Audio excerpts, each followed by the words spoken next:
Today we're going to be talking about COVID-19 sterilization companies and air traffic control facilities.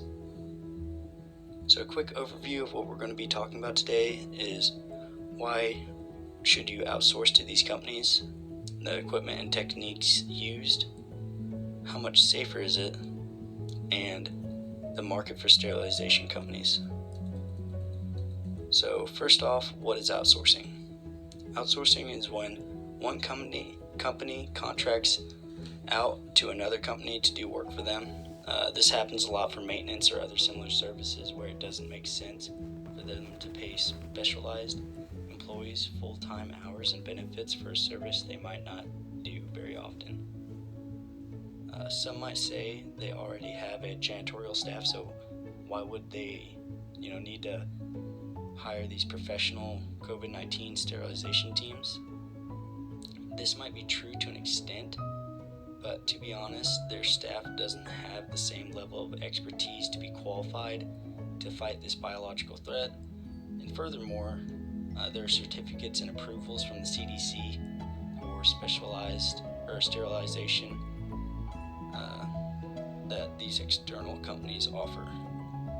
So even if a person who doesn't believe that COVID is a real threat, it has been seen in more companies than just the airlines that customers don't have as much trust and don't want to go outside because they're afraid they're going to catch COVID. And by using these professional sterilization companies, you offer customers a new level of safety and that other companies aren't just going to be offering. Alright, so these companies will do like local or commercial services. These areas might be in like medical centers, offices, churches, or other facilities such as air traffic control facilities.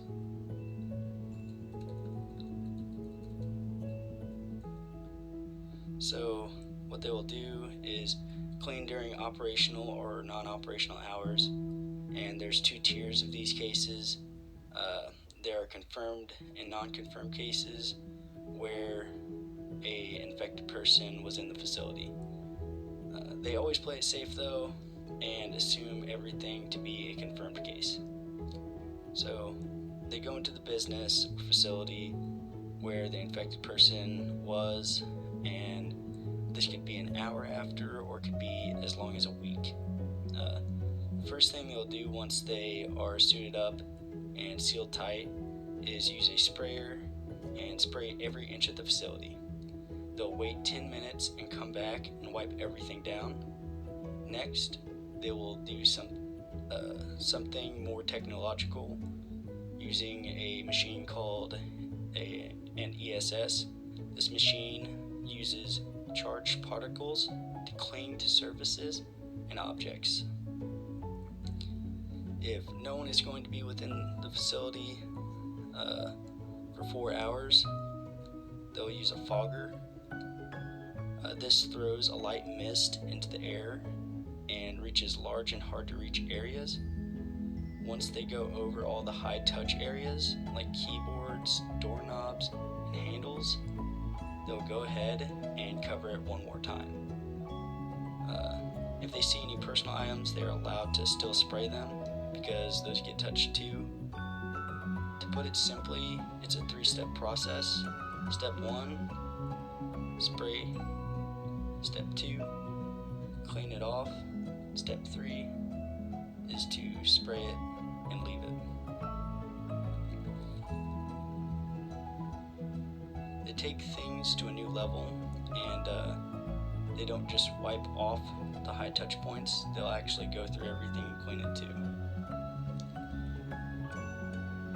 So, what equipment are they using? First off, you're going to need your P100 respirator, aka the mask with the pink canisters. Then they also have the sprayer, the ESS, electronic sprayer, fogger, hazmat suit, and rubber boots and gloves. So, is it really safer? Many of these Pest control companies that used to exterminate cockroaches, rats, and bed bugs are now specialized in COVID-19 sterilization. They are trained professionals that ensure the safety of employees and customers to keep businesses and operations going during these times. And because of that, I would argue that these companies are in fact making businesses safer. So during this pandemic, there's been an obvious spike in cleaning supplies, or a spike in demand for cleaning supplies. That has been obvious because the news blasts it on the TV every day. One question I asked myself was how much this has really changed the cleaning market. The cleaning product market was estimated to be worth around $7 million at the beginning of 2019 and is now worth $8 million. So that's a 8.7% increase in just over a year and is estimated to keep growing at the same rate until 2023.